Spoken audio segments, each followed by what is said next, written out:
ओम नमो भगवते वासुदेवाय नमः। श्रीमद् भगवत गीता पहला अध्याय। कुरुक्षेत्र में युद्ध स्थल में सैन्य निरीक्षण। धृतराष्ट्र ने कहा, हे संजय, धर्मभूमि कुरुक्षेत्र में युद्ध की इच्छा से एकत्र हुए मेरे तथा पांडु के पुत्रों ने क्या किया। संजय ने कहा, हे राजन, पांडु पुत्रों द्वारा सेना की व्यूह रचना देखकर राजा दुर्योधन अपने गुरु के पास गया और उसने ये शब्द कहे, हे आचार्य, पांडु पुत्रों की विशाल सेना को देखिए, जिसे आपके बुद्धिमान शिष्य द्रौपद के पुत्र ने इतने कौशल्य से व्यवस्थित किया है। इस सेना में भी भीम तथा अर्जुन के समान युद्ध करने वाले अनेक वीर धनुर्धर है, यथा महारथी युयुधान, विराट तथा द्रुपद। इनके साथ ही धृष्टकेतु, चेकितान, काशीराज, पुरुजित, कुंतीभोज तथा शैब्द जैसे महान शक्तिशाली योद्धा भी है। पराक्रमी युद्धामन्यु, अत्यंत शक्तिशाली उत्तम मौजा, सुभद्रा का पुत्र तथा द्रौपदी के पुत्र, ये सभी महारथी है।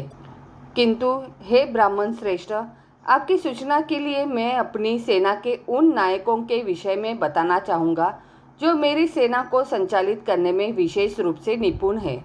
मेरी सेना में स्वयं आप भीष्म, कर्ण, कृपाचार्य, अश्वत्थामा, विकीर्ण तथा सोमदत्त का पुत्र भूरिश्रवा आदि है, जो युद्ध में सदैव विजयी रहे हैं।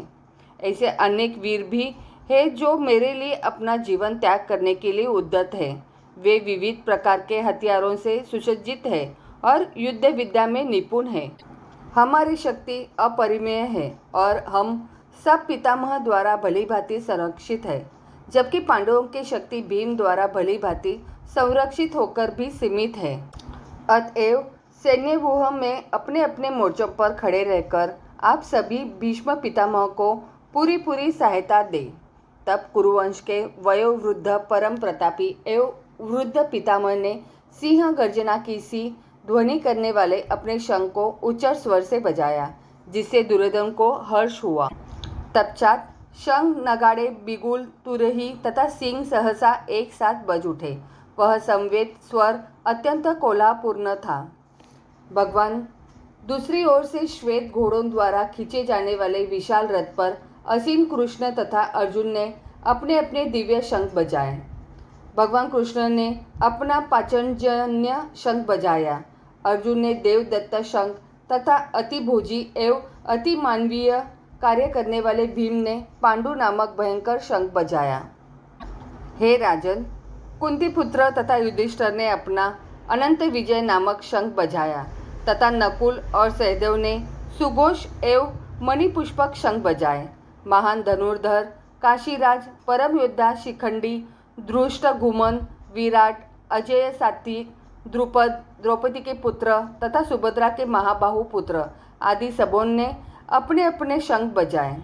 इन विभिन्न शंखों की ध्वनि कोलाहलपूर्ण बन गई, जो आकाश तथा पृथ्वी को शब्दायमान करती हुई धृतराष्ट्र के पुत्रों के हृदय को विदीर्ण करने लगी। उस समय हनुमान से अंकित ध्वजा लगे रथ पर आसीन पांडु पुत्र अर्जुन अपना धनुष उठाकर तीर चलाने के लिए उद्यत हुआ। हे राजन, धृतराष्ट्र के पुत्रों को व्यूह में खड़ा देखकर अर्जुन ने श्री कृष्ण से ये वचन कहे। अर्जुन ने कहा, हे अच्युत, कृपा करके मेरा रथ दोनों सेनाओं के बीच ले चले, जिससे मैं यहाँ उपस्थित युद्ध की अभिलाषा रखने वालों को और शस्त्रों की इस महान परीक्षा में जिनसे मुझे संघर्ष करना है, उन्हें देख सकूं। मुझे उन लोगों को देखने दीजिए जो यहाँ पर धृतराष्ट्र के दुर्भिद्ध पुत्र को प्रसन्न करने की इच्छा से लड़ने के लिए आए हुए हैं। संजय ने कहा, हे भरतवंशी, अर्जुन द्वारा इस प्रकार संबोधित किए जाने पर भगवान कृष्ण ने दोनों दलों के बीच में उस उत्तम रथ को लाकर खड़ा कर दिया। भीष्म, द्रोण तथा विश्व भर के अन्य समस्त राजाओं के सामने भगवान ने कहा कि हे पार्थ, यहाँ पर एकत्र सारे कुरुओं को देखो।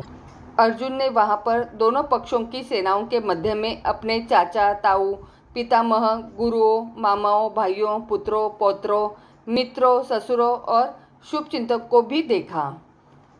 जब कुंती पुत्र अर्जुन ने मित्रों तथा संबंधियों की इन विभिन्न श्रेणियों को देखा तो वह करुणा से अभिभूत हो गया और इस प्रकार बोला। अर्जुन ने कहा, हे कृष्ण, इस प्रकार युद्ध की इच्छा रखने वाले अपने मित्रों तथा संबंधियों को अपने समक्ष उपस्थित देखकर मेरे शरीर के अंग काँप रहे हैं और मेरा मुंह सूखा जा रहा है। मेरा सारा शरीर काँप रहा है, मेरे रोंगटे खड़े हो रहे, मेरा गांडीव धनुष मेरे हाथ से सरक रहा है और मेरी त्वचा जल रही है। मैं यहाँ अब और अधिक खड़ा रहने में असमर्थ हूँ। मैं अपने को भूल रहा हूँ और मेरा सिर चकरा रहा है। हे कृष्ण, मुझे तो केवल अमंगल के कारण दिख रहे हैं।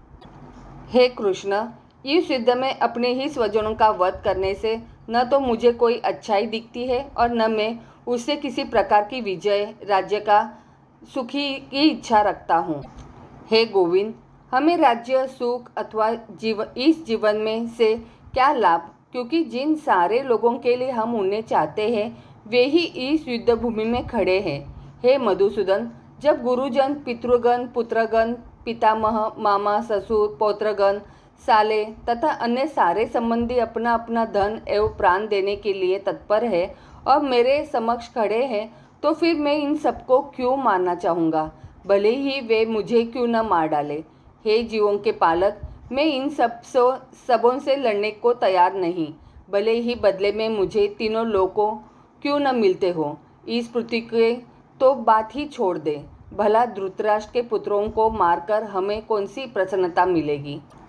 यदि हम ऐसे ही आततियों का वध करते हैं तो हम पर पाप चढ़ेगा। अतः यह उचित नहीं होगा कि हम धृतराष्ट्र के पुत्रों तथा अनेक मित्रों का वध करें। हे लक्ष्मीपति कृष्ण, इससे हमें क्या लाभ होगा और अपने ही कुटुंबियों को मारकर हम किस प्रकार सुखी हो सकते हैं। हे जनार्दन, यद्यपि लोभ से अभिभूत चित्त वाले ये लोग अपने परिवार को मारने या अपने मित्रों से द्रोह करने में कोई दोष नहीं देखते, किंतु हम लोग जो परिवार के विनष्ट करने में अपराध देख सकते हैं, ऐसे पाप कर्मों में क्यों प्रवृत्त हो। कुल का नाश होने पर सनातन कुल परंपरा नष्ट हो जाती है और इस तरह शेष कुल भी अधर्म में प्रवृत्त हो जाता है। हे कृष्ण, जब कुल में अधर्म प्रमुख हो जाता है तो कुल की स्त्रियां दूषित हो जाती है और स्त्री तत्व के पतन से ही वृष्णिवंशी अवांछित संतानें उत्पन्न होती है। अवांछित संतानों की वृद्धि से नीचे ही परिवार के लिए तथा पारिवारिक परंपरा को विनष्ट करने वालों के लिए नारकीय जीवन उत्पन्न होता है। ऐसे पतित कुलों के पुरखे गिर जाते हैं, क्योंकि उन्हें जल तथा पिंड दान देने की क्रियाएं समाप्त हो जाती हैं। जो लोग कुल परंपरा को विनष्ट करते हैं और इस तरह अवांछित संतानों को जन्म देते हैं, उनके दुष्कर्मों से समस्त प्रकार की सामुदायिक योजनाएं तथा पारिवारिक कल्याण कार्य विनष्ट हो जाते हैं। हे प्रजापालक कृष्ण, मैंने गुरु परंपरा से सुना है कि जो लोग कुल धर्म का विनाश करते हैं वे सदैव नरक में वास करते हैं। ओह, कितने आश्चर्य की बात है कि हम सब जघन्य पाप कर्म करने के लिए उद्यत हो रहे हैं। राज्य सुख भोगने की इच्छा से प्रेरित होकर हम अपने ही संबंधियों को मारने पर तुले हैं। यदि शस्त्रधारी धृतराष्ट्र के पुत्र मुझ निहत्थे तथा रणभूमि में प्रतिरोध न करने वालों को मारे तो यह मेरे लिए श्रेयस्कर होगा। संजय ने कहा। युद्ध भूमि में इस प्रकार कहकर अर्जुन ने अपना धनुष तथा बाण एक ओर रख दिया और शोक संतप्त चित्त से रथ के आसन पर बैठ गया। ऐसा दयालु तथा कोमल हृदय व्यक्ति जो भगवान की सेवा में रत हो, आत्मज्ञान प्राप्त करने के योग्य है।